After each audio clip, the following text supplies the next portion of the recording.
도산 아카데미 강의를 내가 왜 이렇게 자꾸 하나 이런 생각이 들었어요. 그래서 곰곰이 생각을 해보니까 내가 책을 쓰고 또 생각을 하고 강의를 하고 이렇게 하면서 어, 마지막에 가서 이런 생각들을 한 사람들이 누굴까 하는 생각을 해보니까 그 중에 한 분이 도산 안창호 선생이었던 것 같습니다. 그래서 아마 도산 아카데미 강의를 거절하지 못하고 계속하는 것 같아요. 제가 에, 여러 나라에 가서 살아보기도 했고 또 여러 직장을 국내외에서 가져봤습니다. 아까 소개를 했지만은 사실은 제가 육군사관학교에서 교관을 했고, 그리고 서울대학에서 교수를 했고, 나중에 또 육사에 다시 가서 육사 석좌 교수를 했습니다. 그래서 제가 모셨던 이명박 대통령은 저를 보고 문무를 겸전한 교수라고 이렇게 얘기를, 영광스러운 칭호를 주기로 했는데, 음, 근자에는 통일 또는 뭐 나라의 근대화, 선진화 이런 생각을 많이 하면서 그런 생각들을 모아서 책도 쓰고 강연도 하는데 에, 해나갈수록 우리 역사에 그런 생각을 미리 하신 분들이 들어있다 하는 생각을 어, 하게 됩니다. 그 중에 한 분이 도산 안창호 선생이라는 걸 미리 밝혀두고 그래서 제가 이 강의를 오늘까지 하게 됐다 하는 연유를 말씀을 드립니다. 자유와 통일의 지정학이라 그랬는데 이 말이 자유와 통일입니다. 독일 말로 Freiheit und Einheit라고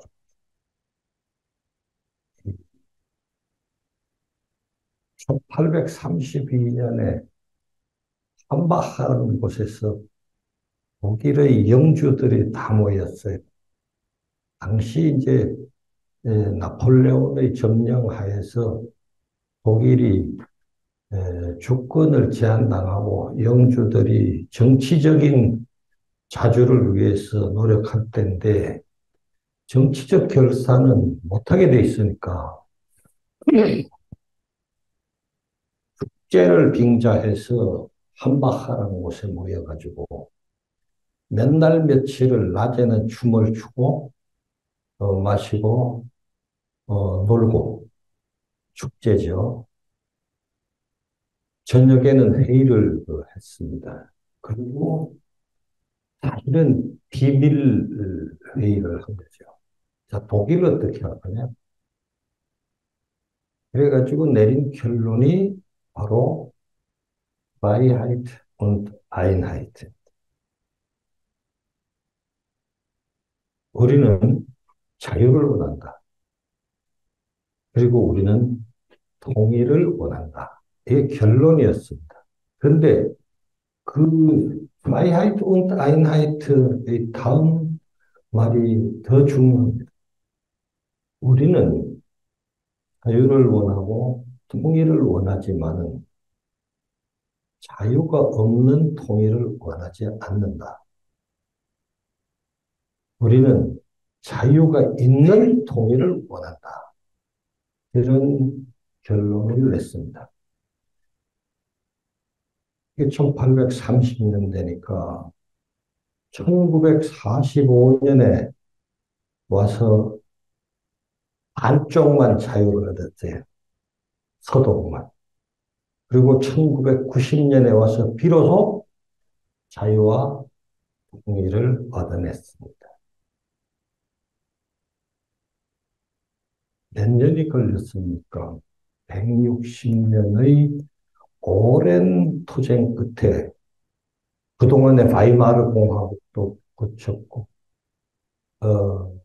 제3제국도 거쳤고, 양차 전쟁도 지났고, 이러면서 꾸준히 독일 민족이 추구했던 것은 Freiheit und Einheit였다. 이걸 우리말로 보면 자유통일입니다. 그래서 오늘 얘기의 주제는 자유통일입니다. 결론을 먼저 말씀드리면 우리는 자유를 원한다. 그리고 우리는 통일을 원한다. 자유가 없는 통일이 아니라 자유가 있는 통일을 원한다 하는 것입니다. 이건 뭐 제 소개해놨는 한번 대한민국이 최근에 상당히 그 국격이 올라가 있습니다. 우리나라 여권이 아마 이 위조하는 사람들한테 팔면은 세계에서 가장 비싼 여권 중에 하나일 겁니다. 미국 여권보다 훨씬 비쌉니다. 미국 여권 가지고는 못 들어가는 나라도 많습니다. 그리고 들어가도 계속 추적당하는 경우도 있습니다. 우리나라 여권이 아마 세계에서 가장 문제가 없는 여권일 겁니다. 요즘 뭐 마약 무슨 이런 범죄 조금 있지만 범죄가 없는 나라, 마약이 깨끗한 나라, 시민들이 책임의식이 있는 사람들. 그래가지고 여권이 아주 값진 여건이 됐습니다. 우리 젊은이들이 뭐 분야를 막론하고 세계에서 그 기상을 뽐내고 있습니다.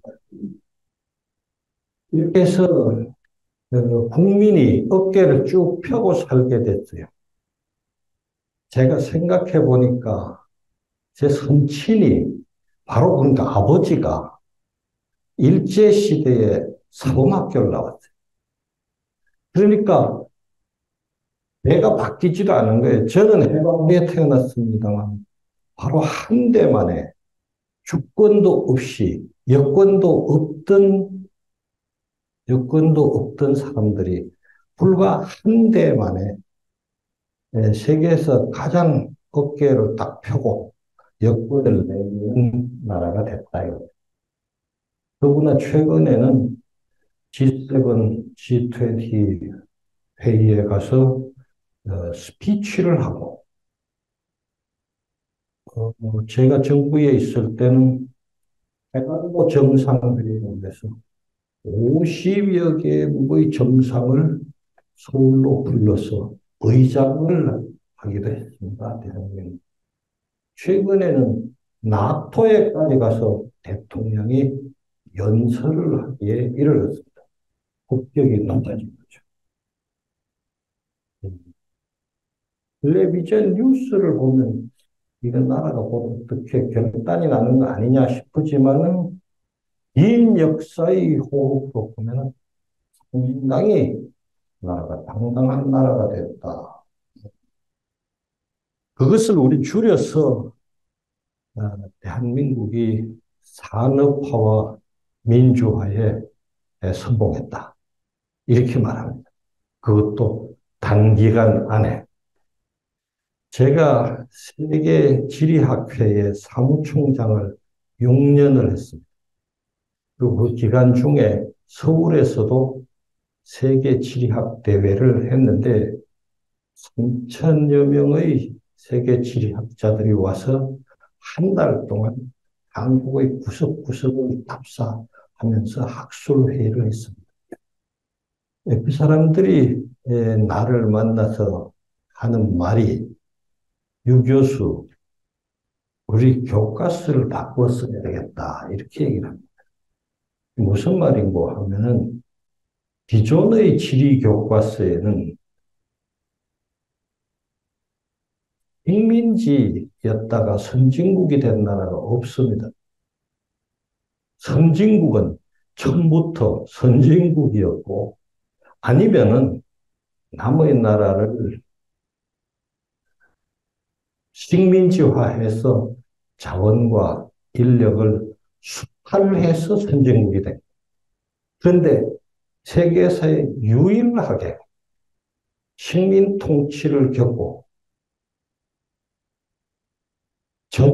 참혹한 전쟁을 겪고 그리고 산업화와 민주화에 성공해서 선진국의 대열로 올라선 나라가 있으니 우리 이 발전 이론이라는 걸 바꿔야 되겠다. 이렇게 그 얘기를 해오는 겁니다. 기분이 나쁘지 않죠. 사무총장한테 와가지고 아첨하는 말일 수도 있지만은, 그 기분이 썩 좋더라고요. 지금도 세계의 많은 지리학자 친구들이 저한테 편지를, 이메일을 보내곤 합니다.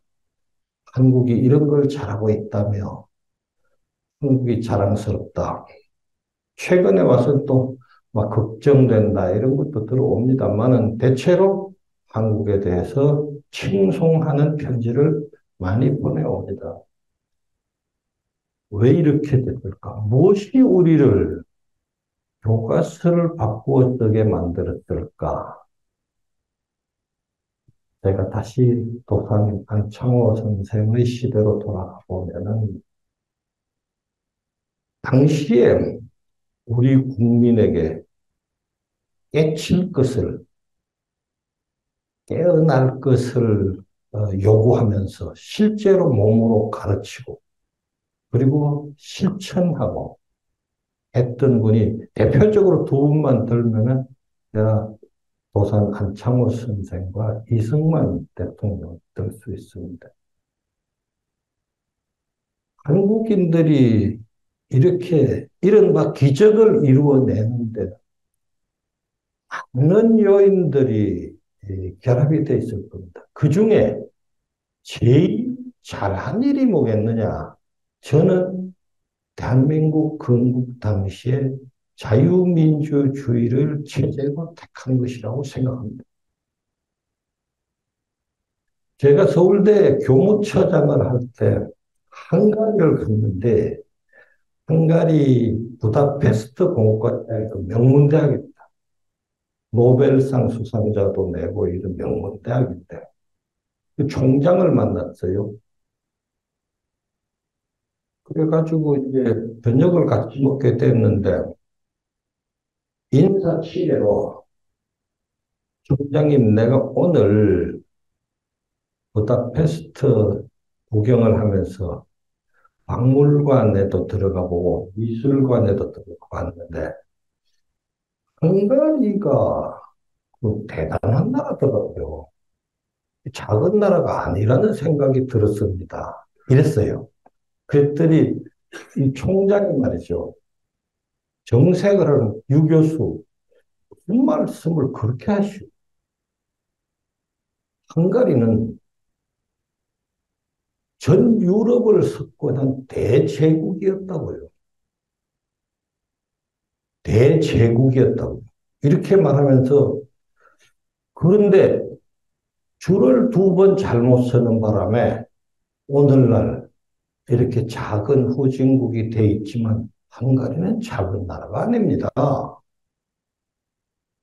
그리고 이어서 하는 말이 그런데 당신들은 딱 줄 한 번 잘 서고 나서 완전히 그냥 오른 거 아니에요. 그래서 당신이 지금 나한테 와서 큰 소리 치는 거 아니에요. 이렇게 얘기하는 거예요. 당황스럽기도 하고 처음 듣는 말이라서 줄을 잘 섰다니 좀 야속하기도 하고 그랬는데 뒤에 두고 생각을 해보면 줄을 잘 섰다는 말은 맞다. 줄을 잘못 쓴 사람들이 어떻게 됐는가를 보면은 그 명확하다. 물론 줄만 잘 선 게 아니에요. 많은 헌신이 있었고, 국민들의 피와 땀과 눈물이 있었고, 그리고 잊지 말 것은 미국을 비롯한 우방의 도움이 있었고, 그리고 운도 좋아서 오늘날 우리가 자유와 번영을 이룬 것입니다. 말하자면 민주화와 산업화를 이룬 거예요. 민주화와 산업화, 다른 말로 바꾸면 자유와 번영입니다. 그렇게 자유와 번영을 이루었으니 5천년 역사를 뒤돌아보면 노상 얻어맞고 터지고 말이죠. 이승만 대통령이 27살 때 독립정신이라는 책을 감옥에서 썼습니다. 그 책에 보면 감옥에서 청년이 해외 한 번도 나가보지 않은 사람 쓴 책에 보면은 국민의 90%가 문맹이에요. 문맹. 이게 해방 당시에도 변치 않았습니다. 문맹이었습니다. 대부분의 사람이 글을 못 읽었대요. 제가 어릴 때인데 자유당 시절에 선거를 하면 말이죠. 이 트럭에다가 현수막을 이렇게 달아가지고 이제 아무개 이렇게 써가지고 했는데 아무개를 읽을 사람이 없어요. 예를 들면 거기에 이기붕 이랬으면 이기붕을 못 읽어. 그 마이크를 들고 짝대기 하나, 이기붕, 짝대기 둘, 장면 뭐 이러고 다녔어요. 짝대기가 하나면은 이기붕이고 짝대기가 두 개면은 장면이다 이거. 누구 찍을 거냐 뭐 이러고 다녔어요. 그런 나라가 지금 문맹률 제로 의 나라가 된 겁니다. 그래 자랑할 만하죠. 그야말로 압박과 서름 속에서 그야말로 찢어지게 가난한 그 궁핍 속에서 어쩌다가 우리가 이렇게 어깨를 펴고 당당하게 여권을 내밀고 리퍼블릭 오브 코리아 이렇게 말할 수 있게 됐는가. 이 자랑스러움 이것을 제한할 생각은 없습니다. 그러나 그럼에도 불구하고 우리가 이룬 이것이 무엇인가 다시 생각해 보면은 남들 시키는 대로 하다가 남들 따라 하다가 그나마 남들이 정하는 대로 따라 하다가 간신히 남들을 따라잡는 데 성공한 거예요. 대한민국이. 따라잡기에 성공한 것을 가지고 남들은 기적이라고 부르는 겁니다. 그리고 그게 우리가 우쭐해 있는 거다. 남들보다 앞선 게 아니에요. 간신히 따라잡는데 어느 정도 성공했다. 그래서 저는 이 자유와 번영을 절반의 성공이라고, 절반의 성취라고 봅니다. 왜 절반의 성취인가? 첫째는 분단 구조가 아직도 생존하고 있다. 분단 구조란 뭔가? 남북이 갈라진 것. 갈라져서 서로 대립하고 갈등하고 싸우고 이렇게 지내는 것. 그것은 피상적인 겁니다. 분단 구조란 뭔가? 남들이 우리의 운명을 결정해 놓고 너희들은 이렇게 살아. 이렇게 만든 그 구조 속에 우리가 살고 있는 겁니다. 단순히 남북이 갈라진 게 아니라 남한 사람들과 북한 사람들 우리 갈라서 살자 이렇게 한 게 아니에요. 남들 열강이 너희들은 갈라져서 살아. 그래 놓고 그걸 못 합치게 하면서 지금까지 온 겁니다. 이것을 독일 말로는 프렘트베슈티몽이라고. 자결이 아니라 타결이에요. 남이 우리의 운명을 결정해 놓고 그 운명의 틀 속에서 우리가 살아가고 있는 거예요. 그건 깨지 못했어요, 아직도.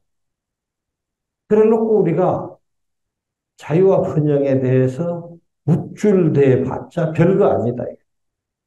절반의 성공일 뿐이다. 더구나 나라 한반도의 절반이 지금 세계에서 가장 가난하고 가장 비참한 삶을 영위하고 있습니다.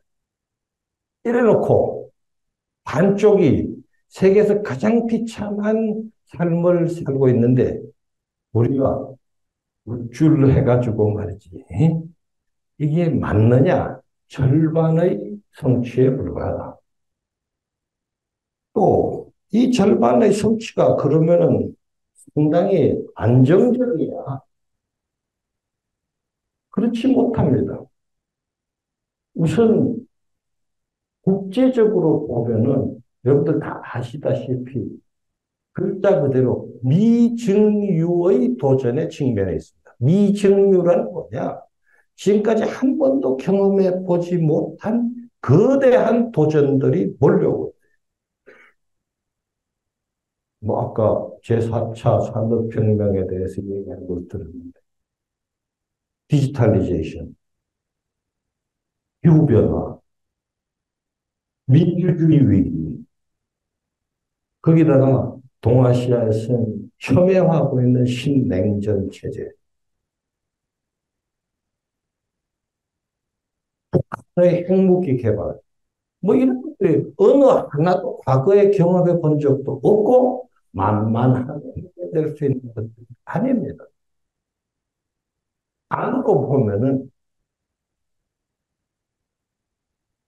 정치는 밤낮으로 싸움만 합니다. 밤과 낮이 없어요. 그리고 그 정치판 언저리 그게 언론이든 지식인이든 뭐 노조든 뭐 정치판의 주변은 갈등으로 얼룩져 있습니다. 온갖 갈등. 싸움질이 그칠 날이 없어요. 나는 나이 든 사람으로서 텔레비전 켜기가 무섭습니다. 두 가지입니다. 하나는 또 나라를 망하게 할 싸움질. 다른 하나는 아이들이 볼까봐 겁나는 타락한 콘텐츠들. 겁나요. 텔레비전 켜지 말라고 합니다. 이게 우리가 겪고 있는 도전입니다. 안으로는 무너져 내릴 것 같은 이 대립과 갈등. 밖으로는 쓰나미처럼 밀려오는 도전들. 이 앞에서 자유는 과연 우리의 자유는 과연 안정적이냐? 서스테이너블한 거냐? 우리가 누리는 풍요는 이거는 안정적이냐? 이거 깨어지지 않을 거냐? 우리 스스로 이렇게 말합니다. 지정학적 리스크가 몰려오고 있다. 지정학적 리스크란 무엇입니까? 자유와 번영이 깨어지고 있는 위험이 몰려오고 있다. 이렇게 얘기를 하고 있다. 그러니 이 자유와 번영,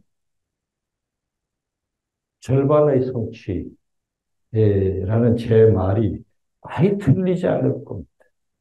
그런데 많은 한국인들이, 다수의 한국인들이 현상 유지를 원하고 있습니다.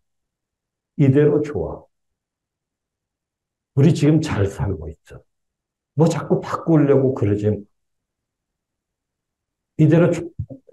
이대로 좋다의 대표적이고 극단적인 것이 무엇인지 아십니까? 통일 안 해도 좋아. 통일을 해야 된다고 믿는 국민의 비율이 28%에 불과해요. 제가 장관을 하던 2012년 당시만 해도 그게 3분의 2였습니다. 67%가 통일해야 된다. 지금 28%예요.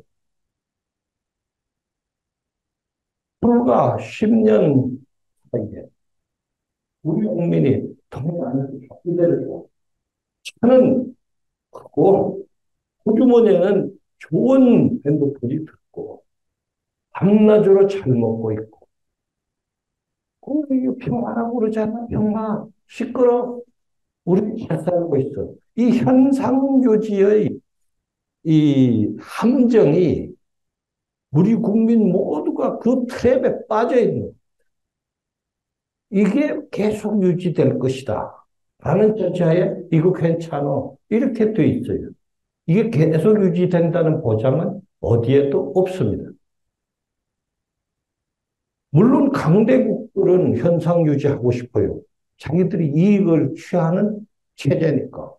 미국이 그렇고, 일본이 그렇고, 유럽이 그렇고, 러시아, 중국, 뭐 다. 아니, 뭐, 현상 유지. 미국의 정책 기조는 아스트라테프트 이후 지금까지 변함 없이 현상 유지의 방점이 찍혀 있습니다. 누가 대통령이 돼도 크게 달라지지 않아요. 우리는 뭐 어느 사람이 대통령 되면 이리 갔다 어느 사람이 대통령 저리 갔지만 그렇지 않습니다. 미국 대외 정책의 기조는 누가 뭐래도 현상 유지에 있고 미국의 기득권을 지키는 데 있고 그리고 기존 질서를 바꾸는 것에 반대하는 데 있습니다. 말로는 뭐 한국의 통일을 지지하고 그렇지 않아요. 누가 현상 유지를 탈피하려고 해야 되느냐? 현재의 구조로부터 고통받고 있는 사람들은 그 구조를 깨려고 노력을 해야 되는 거예요. 그런데 바로 남들이 정해준 틀 속에서 그 분단으로 인해서 엄청난 비용을 지불하면서 고통받고 있는 한국인들이 현상 유지를 원하고 있다는 거예요. 이거 우스운 일 아니에요? 저는 그렇게 생각합니다. 그래서 한국인들이 안주하고 있느냐? 이런 질문을 던져보는 거예요. 안주하려 하느냐? 첫째, 안주하려는 첫째 번째 징후는 국민이 선진국 흉내를 내기 시작했다. 선진국 흉내 어떤 거예요? 제일 심한 선진국 흉내가 이런 겁니다. 소비가 성장을 가져온다. 소비가 어떻게 성장을? 하루 놀면 매출이 늘어나니까 효율을 늘리는 말이 돼요? 놀면 어떻게 생산이 증가합니까? 일을 해야 생산이 증가합니다. 이 선진국에서 타락한 경제적 논리 중에 하나예요. 선진국 신용 중에 또 이런 게 있습니다. 전부 잘 먹고 잘 사는 데만 관심이 있어요. 큰 차 타고 좋은 집에 살고 기름진 음식 먹고 그리고는 이제 다이어트하고 애들은 어찌 되든 그러면서 사치와 향락으로 빠져드는 겁니다. 제 말이 너무 심한 것 같습니까? 여러분들 댁에 돌아가시면 텔레비전 한번 켜보세요. 우리나라 텔레비전의 소비 향락의 정도가 미국과 유럽을 훨씬 앞섭니다. 저는 미국에도 살아봤고, 독일에도 살아봤고, 중국에도 살아봤고, 프랑스에도 살아봤어요. 그리고 세계 지리학회를 하면서 전 세계를 다녔어요. 그래서 사람들이 좋은 말을 듣는 한국만 편한 데가 없어. 한국 사람들 정말 잘 살아.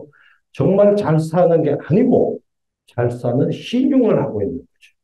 저는 그렇게 봅니다. 그러면은 뭐 그렇게 잘 사는 게 정말 좋죠. 그러면 우리 저를 포함해서입니다. 우리 머릿속에 과연 우리의 마음속에 과연 선진국 시민의 마음과 정신, 지식이 들어있느냐? 사실은 좋은 옷을 입고 명품 가방을 들고 큰 차를 타지만 머릿속에 뭐가 들었습니까? 뭐가 들었는가는 여러분들 내가 다시 얘기하면 텔레비전에 시사 토론 이런 거 한번 보세요. 궤변, 아무 내용도 없는 궤변, 거짓말, 껍데기, 그리고 남이 한 말 주워 섬기는 거 이거밖에 없습니다. 논설을 하는 사람. 저도 교수를 30년 했습니다. 교수하는 학자들. 천문에 항상 아까 뭐 강의에도 좀 그런 부분이 있어요. 엘빈 토플러, 무슨 아무개, 공자, 무슨 하이데거, 뭔가 서양 사람, 중국 사람, 일본 사람 이름을 내놓고 그가 말하기를 이렇게 해야 이게 얘기가 되는 것처럼 돼 있어요. 우리 사회가 나는 이렇게 생각한다. 우리가 생각해 보기로 이렇다는 말은 거의 없습니다. 왜냐하면 우리 머릿속엔 든 게 없으니까. 생각해 보지도 않았으니까. 그들을 따라갈 만큼 치열하게 생각하고 고민해 보지 않았으니까. 그리고 마음이 허한 거예요. 속이 허하니까 겉이라도 비슷하게 꾸미기 위해서 건물에 치장을 하고 옷에 치장을 하고 성형을 하고 무슨 요란을 떠는 겁니다. 이게 심하더라도 용서하세요. 외화 내빈. 정신적으로 우리가 지체되어 있다. 이 말씀을 왜 드리는가 하니까 서구 국가들이 민주주의를 도입을 할 때는, 민주정치를 도입을 할 때는 계몽시대라는 정신혁명을 두세 기에 걸쳐서 겪었습니다. 그리고 시민들의 자주의식과 책임의식이 굳건히 다리를 잡은 위에 민주주의가 들어갔어요. 우리는 어느 날 식민지에서 바로 민주주의만 도입한 거예요. 정치체제만. 그럼 그걸 따라잡아야 되는데 따라잡을 생각은 하고 싸움질만. 그러면서 우리가 정신적으로는 지체되어 있다. 그래서 조선시대 사람들이 성리학을 외웠듯이 지금은 우리는 미국 사람이 한 말을 외우고 있고 일본 사람이 한 말을 외우고 있고 그걸 앞에 내걸어 가지고 자기를 위장하고 있다 이겁니다. 스스로 생각해서 스스로 내용을 채울 생각을 우리는 거의 안 하고 있다. 이것을 나는 정신적 지체라고 부릅니다. 그렇게 되고 이제 속에 든 게 없으니까 겉으로는 드러내고 또 하나 이제 우리나라 말 중에 거의 이제 한국인 모르는 사람이 없는 말이 하나 있습니다. 내로남불. 이거 아마 영국 옥스포드에 사전에 실렸다는 얘기 들었어요, 내가. 나는 저놈들이 다 나쁜 놈들이에요. 우리 국민들한테 물으면 국회의원들이 항상 놈들이에요. 이렇게 얘기를 합니다. 우리 정치 이거 삼류야. 근데 그 정치인을 누가 뽑았죠? 오늘도 어딘가 선거를 해가지고 저녁 때 이제 선거 결과 누가 뽑죠? 우리가 뽑은 겁니다. 그 국민의 수준만큼만 정치를 갖게 되는 겁니다. 이게 내가 얘기하는 안주의 증거들입니다. 그리고 안주의 가장 심각한 증거는 분단에 안주합니다. 통일 안 해도 좋아. 평화하면 돼. 그 유명한 이스라엘도 그렇게 안보에 철저하다는 이스라엘도 잠시 유화론에 빠졌다가 오늘 저 지경을 당한 겁니다. 이걸 어피스먼트 폴리시라고 합니다. 유화론.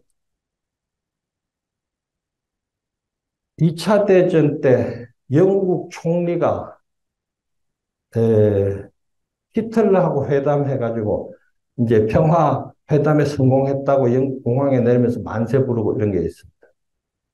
그걸 뮌헨 협정이라고 합니다. 그게 어피스먼트 폴리시의 대표적인 사례입니다. 우리는 그러잖아요. 우리는 평화가 마치 다 와 있는 것처럼 하잖아요. 긴 얘기하지 않겠습니다. 유사평화, 가짜평화, 그것을 놓고 마치 진짜인 양 평화, 우린 평화가 왔어. 이러다가 어느 날 이스라엘이 보여준 저런 꼴을 다 이스라엘이 처음이 아니에요. 세계사를 놓고 보면 전쟁이 일어나기 전에 항상 유화론이 득세했습니다. 2차 대전, 그때 영국 총리가 그러지 않았더라면 사전에 체코가 넘어가기 전에 히틀러를 주저앉힐 수 있었을 거예요. 우리가 지금 분단에 안주하려고 하는 거예요. 가짜 평화에 안주하려고 하는 거예요. 이런 것이 우리가 이룬 자유와 번영을 그나마 지키지도 못하게 만들지 않을까 이런 염려를 합니다. 그럼에도 불구하고 제가 처음에 얘기했듯이 한국인이 이룬 이 성취를 깎아내릴 생각은 없어요. 그건 위대한 거다. 그러나 거기에 안주하면 안 된다. 우리는 그동안 자유와 번영을 추구하면서 통일을 미루어 놨습니다. 자유와 번영. 그래서 산업화할 동안 우리가 우선 먹고 살아야 되니까 통일은 잠시 좀 이렇게 접어두자. 또 우리가 민주화해야 되니까 통일은 잠시 좀 접어두자. 이제 민주화도 했고 산업화도 했는데 이제 무슨 핑계로 통일을 밀어놓을 겁니까? 핑계가 없어요. 없으니까 뭐란 줄 알아요? 평화가 왔으니 이 평화 가지고 살자. 이렇게 말하는 거예요. 미루어둔 과제, 통일입니다. 이건 미루어뒀어요. 이제 이것을 더 미룬다면 비겁한 거죠. 비겁한 거예요. 왜 비겁한가 나중에 말씀드리겠습니다. 또 미루어뒀던 거, 국민통합. 길게 얘기 안 하겠습니다. 또 미루어뒀던 것, 시민사회. 어찌됐건 일단 일만 하고 돈만 벌면 돼. 학교 책에서, 교과서에서 도덕과 윤리는 다 없애버렸어요. 공민, 무슨, 사회적 다 없애버렸어요. 오직 능률, 일만 하면 돼. 성과만 내면 돼. 어떻게 해야 되는지는 아무도 가르치지 않았어요. 아무도. 제가 우려하는 건 그겁니다. 우리 젊은이들을 잘 키운다고 그들에게 너희들 마음대로 해. 이제는 너희들이 가난을 벗어났어. 너희들에게만은 우리가 겪은 가난을 물려주지 않을게. 그리고는 가르치지 않아요. 그렇게 하면 못 쓴다. 사람은 그렇게 하는 법이 아니다. 젊은이 모름지기 이렇게 해야 된다. 틀리면 너가 틀렸다 이렇게 얘기를 해야 돼. 근데 안 해. 그 젊은이들에게 아첨한 결과 어떻게 됐는지 여러분들이 잘 아십니다. 지금도 많은 논객들이 MZ세대 이러면 무조건 맞아. MZ세대한테 그냥 우리가 배워야 돼. 고개 숙이고 배워야 돼. 걔들이 맞아. 걔들이 맞죠. 걔들이 역사를 앞으로 끌고 가는 애들이니까. 그러나 걔들한테 우리가 경험해서 확실히 아는 건 가르쳐야 됩니다. 이건 틀렸다. 그건 아니다. 이거 가르쳐야 돼요. 그걸 안 가르치는 건 책임의 방기입니다. 역사를 버리는 거예요. 저는 그렇게 생각을 합니다. 이제 마지막으로 우리가 그 추구하는 것이 미루어 둔 것이 뭐겠냐? 자유라는 게 말이죠. 자유라는 게 3장이 있습니다. 1장은 내 자유예요. 내 자유를 침해하면 나서서 싸워야 됩니다. 2장은 당신의 자유예요. 당신의 자유도 나의 자유만큼 존중돼야 하는 거예요. 그래서 당신의 자유에 대한 나의 책임이 나오는 겁니다. 자유의 3장은 자유를 갖지 않은 사람들의 자유예요. 이건 나와 당신이 힘을 합쳐서 그들의 자유를 위해서 싸워야 되는 겁니다. 이건 의무예요. 이건 그냥 선택이 아니에요. 자유가 없는 사람들을 위해서는 자유를 가진 나와 너가 합쳐서 싸워줘야 되는 겁니다. 헤겔은 인류 역사의 발전을 자유의 확대 과정이라고 했어요. 자유의 확대 과정. 그러면 우리가 자유를 확대하는 제1호는 어디냐? 두말할 필요도 없이 함께 살아왔고 함께 살아가야 할 북한 주민의 자유를 위해서 우리는 싸워야 되는 겁니다. 그럴 의무가 우리한테 있는 거예요. 선택이 아니에요. 근데 북한 사람들은 모르겠다. 그럼 뭐 가서 죽든지 살든지 팔자 소관이다. 이건 나쁜 정치인이에요. 그건 책임이 없는 거예요. 그래서 자유연대라는 말은 무엇인가 하면 자유를 가진 사람들이 자유를 갖지 못한 사람들, 자유를 침해받는 사람들을 위해서 연대해야 된다는 거예요.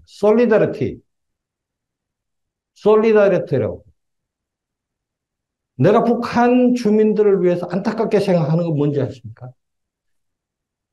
동독 주민들은 연대할 사람들이 이웃에 있었어요.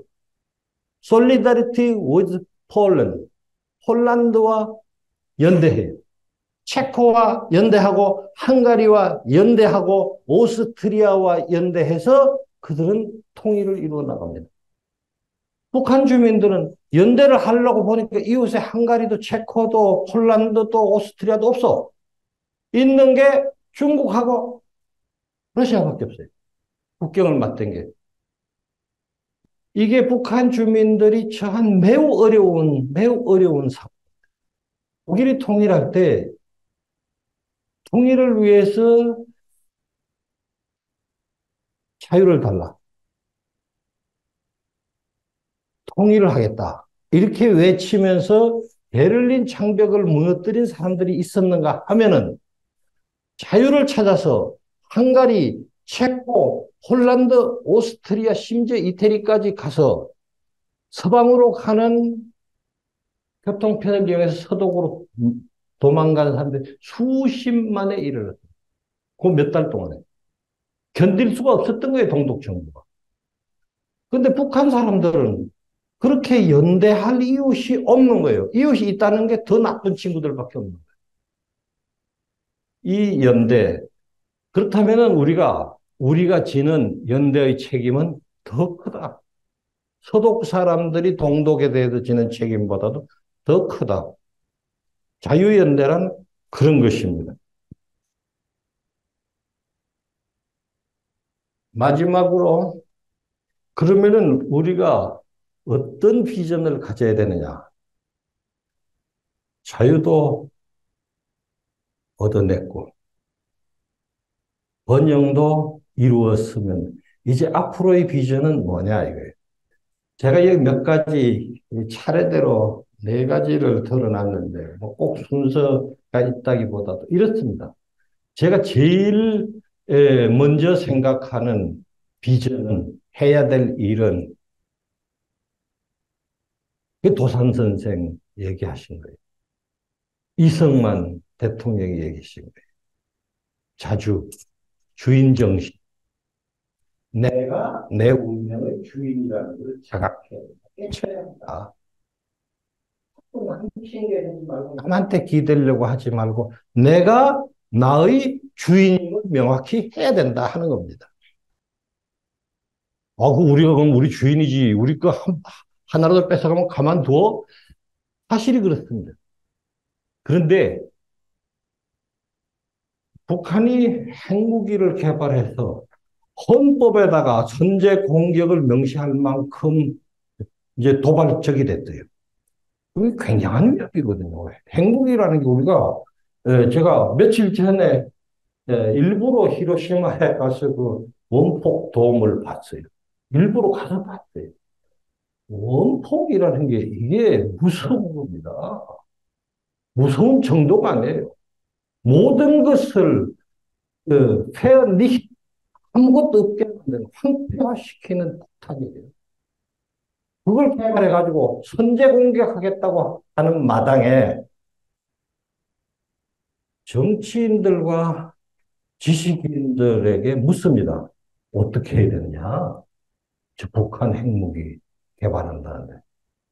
그러면은 뭐 여러 가지 현란한 얘기를 한 끝에 결론이 뭔지 아십니까? 대부분의 정치인과 지식인들이 미국이 알아서 할 거야.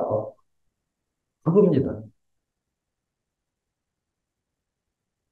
그러니까 미국한테 잘해야 돼.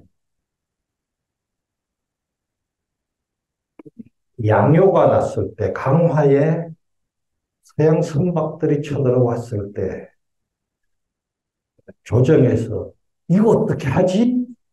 그러니까 중국에 갔습니다. 우리나라 사신이 이홍장을 찾아갑니다. 어떻게 하면 좋습니까? 이 홍장이 하는 답이 글자이에요. 이의제의해라. 오랑캐로 하여금 오랑캐를 견제하게 해라. 이렇게 가르칩니다. 얼빠지기는 조선 사신이나 중국의 해양 대신이나 똑같은 거예요. 남한테 기댄 남. 네가 어떻게 해라. 내가 어떻게 하겠다가 아니라 그 오랑캐가 이쪽 오랑캐가 되면 이쪽 오랑캐를 갖다 대봐. 이런 겁니다. 지금 북한이 핵을 개발해서 선제 공격을 위협하는데 우리 정치를 책임진 사람들, 우리 국민의 정신을 이끌어가고 있는 사람들이 하는 말이 미국이 알아서 할 거요. 이러고도 아직도 자주 시민이라고 할 수 있습니까?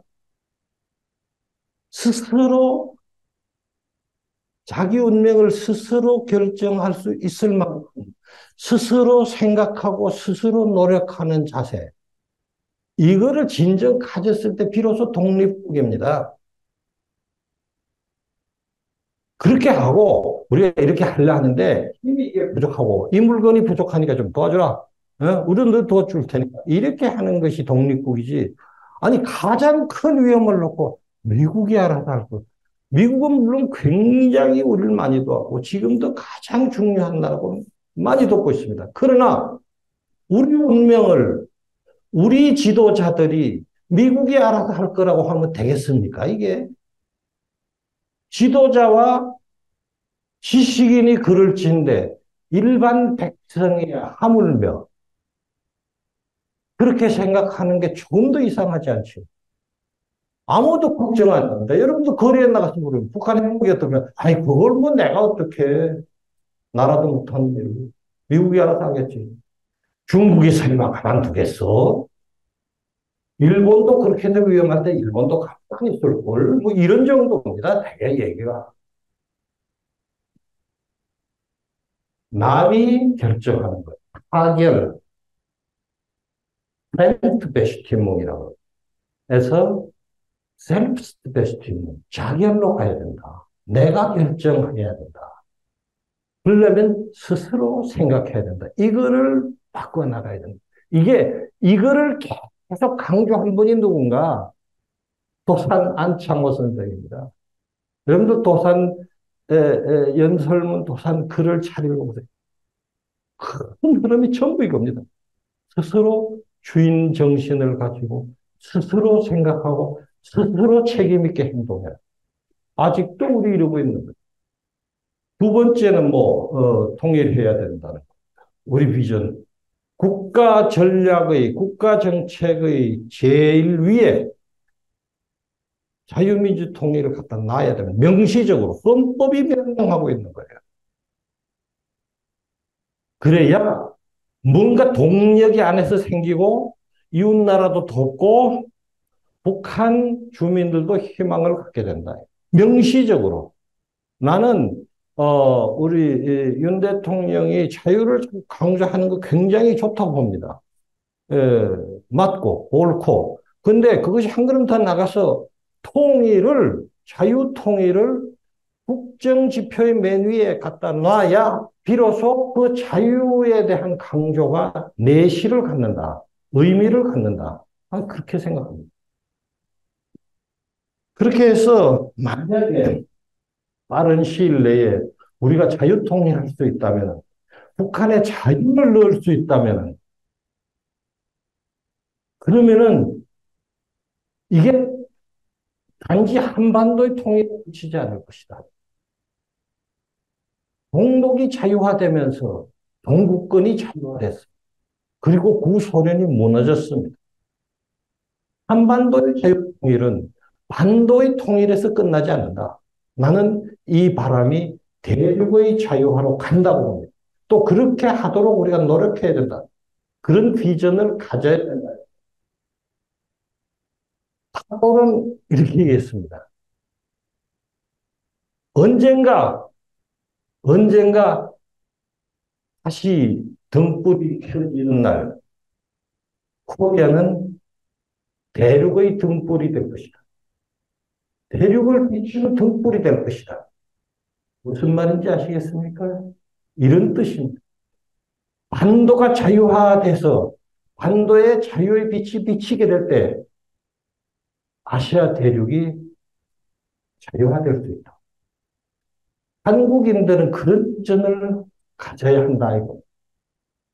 이제 우리 하나 남한 반쪽 잘 먹고 잘 살고 자유로운 것에 안주할 것이 아니라 통일을 하고 통일을 넘어서 대륙을 자유화하는 그런 꿈을 가져야 된다.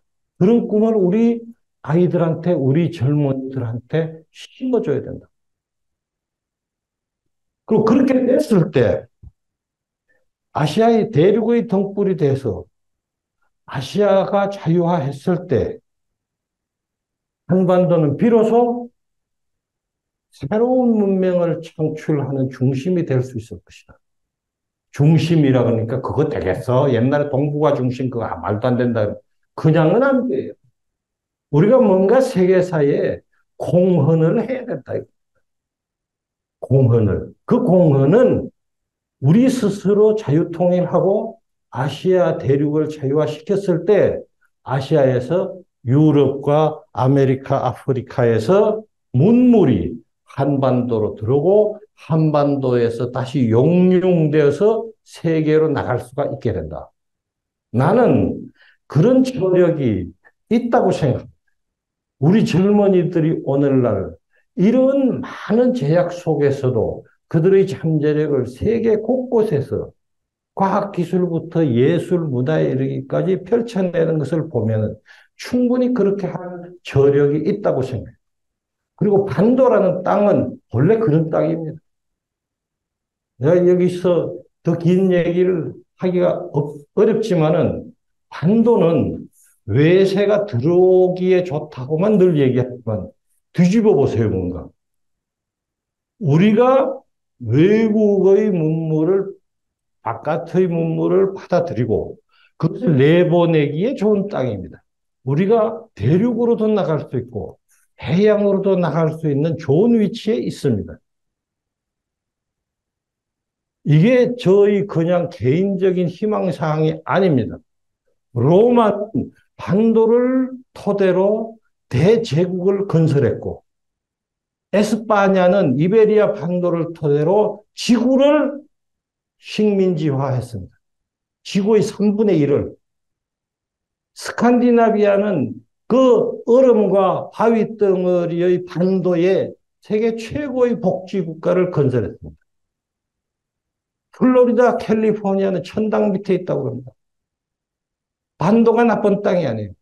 반도의 주인이 깨치고 반도의 주인이 바깥을 내다보고 그들이 할 일을 분명히 하고 그들이 스스로 생각해서 운명을 결정할 때 반도는 매우 좋은 땅이 됩니다. 나는 오늘 저녁 이 강의에서 여러분들이 여러분들의 후배들에게 또는 아들, 딸들에게 꿈을 심어줄 수 있는 이야기를 좀 이렇게 얻어가셨으면 좋겠어요. 여기서 앉아 있는 것이 아니다. 여기서 주저앉는 것이 아니다. 작은 것에 만족할 때가 아니다. 앞으로 더 나간다. 어디로 가냐? 자유통일로 가고, 자, 통일된 한국이 빛이 되어서 자유의 바람을 대륙으로 풀어넣는 그런 세대가 너희들이다. 이런 얘기를 우리 후배들에게, 우리 젊은이들에게 좀 해주면 좋겠어. 그들이 우리의 희망이고 그들에게 희망을 주는 것이 우리의 의무입니다. 이게 저는 저 얘기로 말씀을 드리지만은 사실은 도산 선생의 말씀이라고 생각을 합니다. 내가 실컷 연구를 하고 정리를 하고 해서 말씀을 드리려고 준비를 해놓고 보니까 이거 도산 선생이 했던 얘기다. 이승만 대통령이 가졌던 생각이다. 이런 생각을 하게 됐습니다. 여러분 감사합니다.